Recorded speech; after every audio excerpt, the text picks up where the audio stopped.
Welcome, guys, back again. Not long left now. Well, till the morning time, that is. We got for a very, very special show coming up now. We got the boys from Storytime. That's Jack, James, and Cian. And you got a pretty good show running around DCU over the last. How long's it going? A year? About a year. Since the last 24-hour broadcast was the first show, the first kind of edition of it. And you're looking quite dapper, I must say. You know, there's quite a contrast between yourselves and the lads from Babe Station. Yeah, I know. Yeah, well, we're unreal, like, and those are boys. We're men. Yes. Boys, men. Class. It's all in the ties. Class and See, the panache. guy in Babe Station took his tie off. We keep it on. We don't do that sort of thing. No.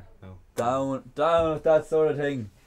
Careful now. Right, it's too damn. You know. So we just like to send a big thank you out to Dominic, who's after feeding the whole crew. We're all absolutely stuffed. Poor old Laura now, my little co-host, she's gone to sleep.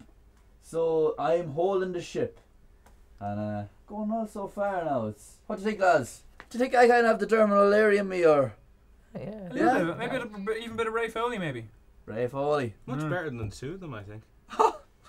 Like you. Fighting words. I like you. Stick the camera on him. Okay, so we are gonna let's see.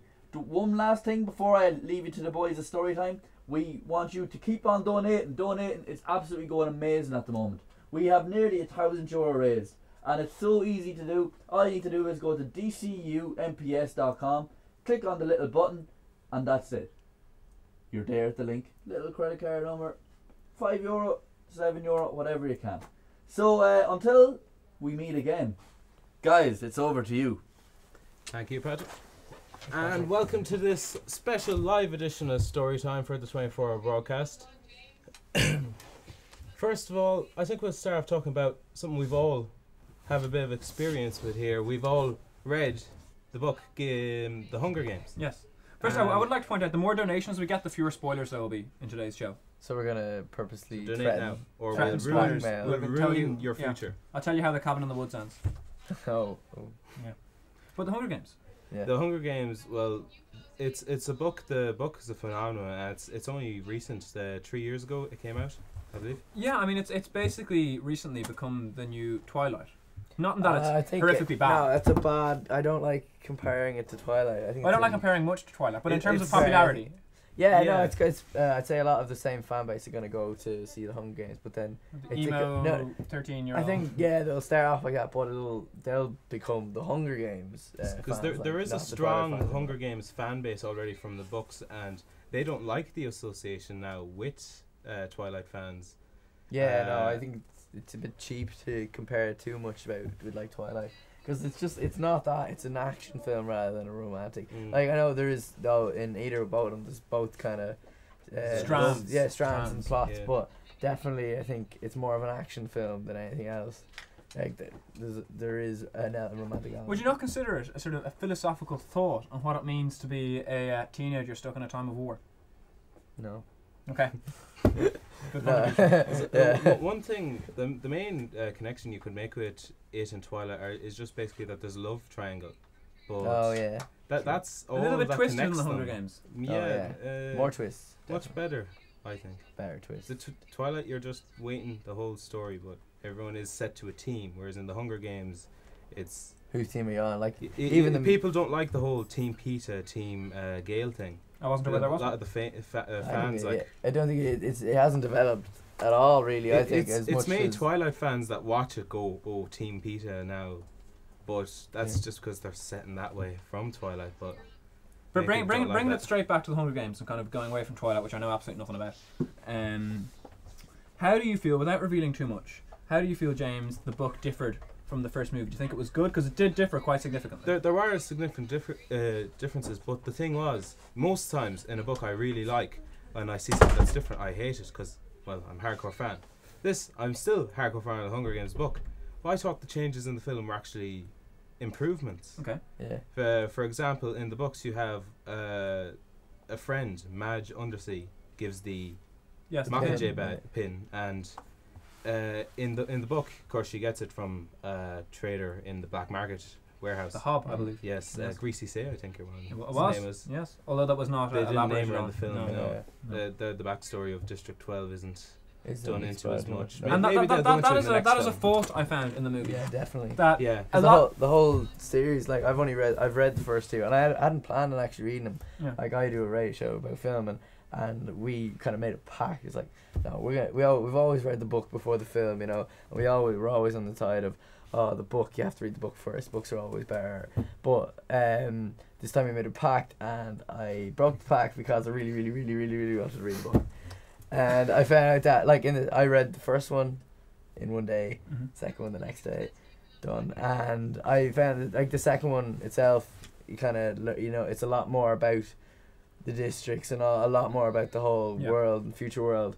And that there's a portion that I don't think they explore enough in the first film. So maybe there's going to be a lot of that. I think not only do they not explore it enough, I think they just completely ignore it in the first film. What I found in the first film is that all these events happen which could be considered a Deus ex machina event, in that you know there are so many things which could seem like filmmakers just randomly inserting events which save the characters from sudden death. Yeah. Which in the book are fully explained by, you know, a rich backstory. And I think that was one downfall of the film. One of the main things in the film is when they get the gifts from their sponsors. Yes.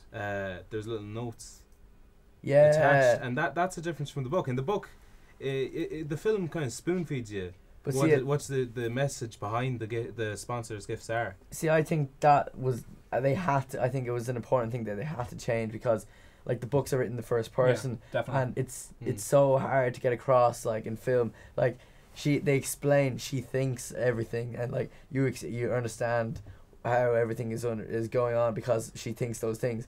That's so much harder to get across in film. Like, how would you get the message that she understood, like, if they hadn't been explained to you, hasn't been written down blankly? Like, people who hadn't read the books wouldn't have a clue. Like, so it would have been just. How does it compare to other recent film to book translations?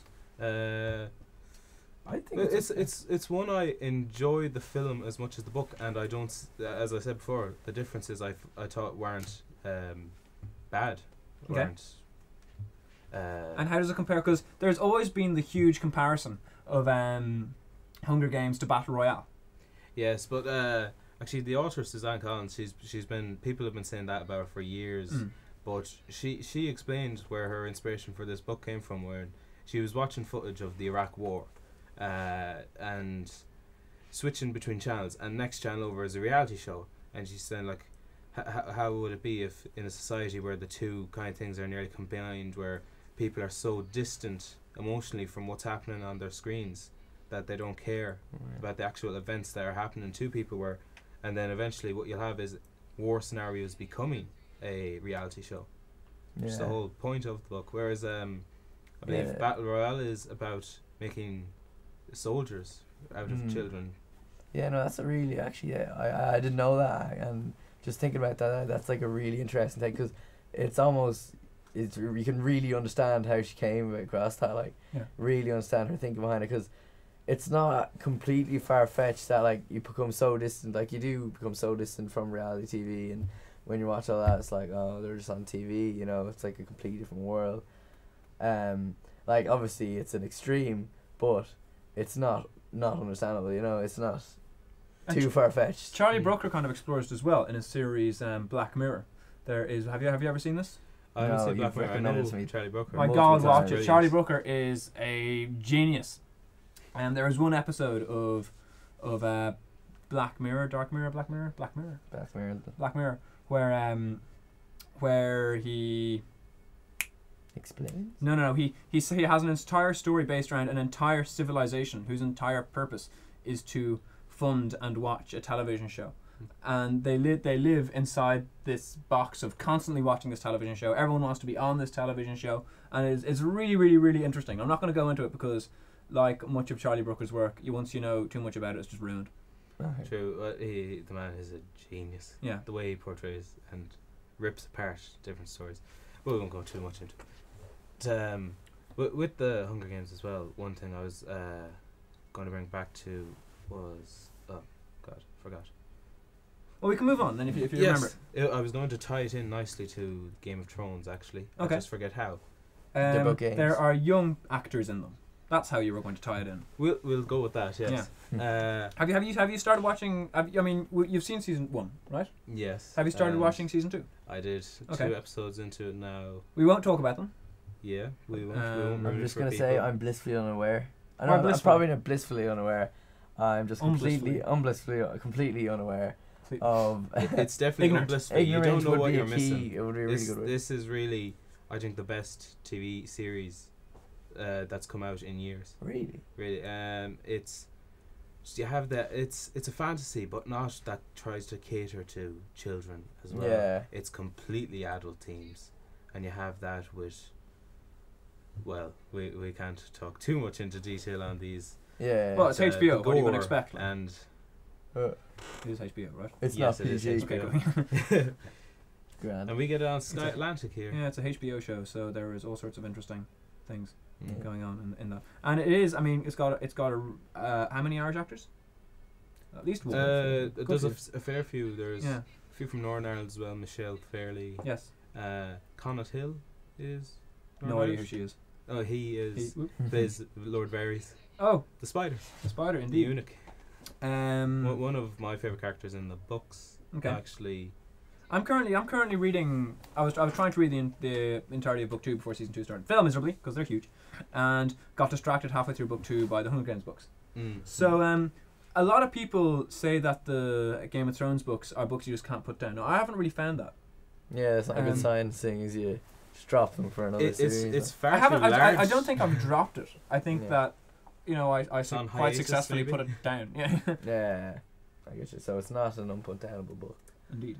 Same. And that's give it a read. one thing about the Hunger Games. Like Jack, I read the first book within the day I got it. Yeah. I was more leisurely with the second book, Catching Fire. I read it over 2 days, and then I got Mockingjay, and read that in about 10 hours, I think. There you go. That's 450 pages. That's really a book I couldn't put down. I just had to see it through to the end.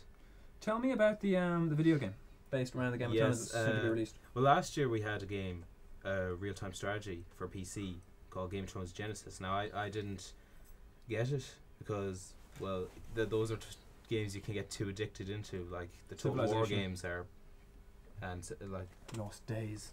Jeez. so I lost months to Total War.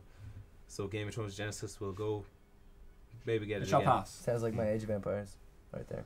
It's a dangerous genre. Yeah, I lost weeks. And with Game of Thrones, the main catch for me would be playing in the actual map set. Okay. And playing through historical events that happened through George R. R. Martin's Song of Ice and Fire that are only mentioned, like Robert's Rebellion, or the Royner landing in Dorne and taking over there, and also when the wall went up first in the Long Night when the White Walkers came. But the next game coming out is an RPG, and it's available on consoles. You get it on Xbox, PS3, and on PC. And it looks to me kind of like a kind of cross between a sort of Skyrim, Elder Scrolls type of game, mixed more with the style of Assassin's Creed. That's I think. interesting. The combat especially, and the whole role playing thing is massively done. The inventory, there's trailers you get on the game's actual site. There's the basic trailers you have, and then there's combat trailers that go through the whole thing and gameplay. And the story itself was done with George R. R. Martin. Okay. And he So it can be he's very considered happy. canon. Yeah, it can. And Can. lovely pun. What the story is there's 2 characters you play as, and their paths, I think, might cross later in the game. He plays one brother of the Night's Watch. Books, you'll see those are the 2 areas where you'll come across the most magical elements. So it's kind of getting into real really fantasy. Yeah, is the 2 people you can play as. The Red Priest has the powers of the Red Priesthood, all his fire powers, and the brother of the Night's Watch is a skin changer. So, and he has a dog companion you can control and help you in fights. It does sound like a rather dangerous game. Yeah. No, it just kind of seems Really like nerdy it seems to Fable be reference. appealing to a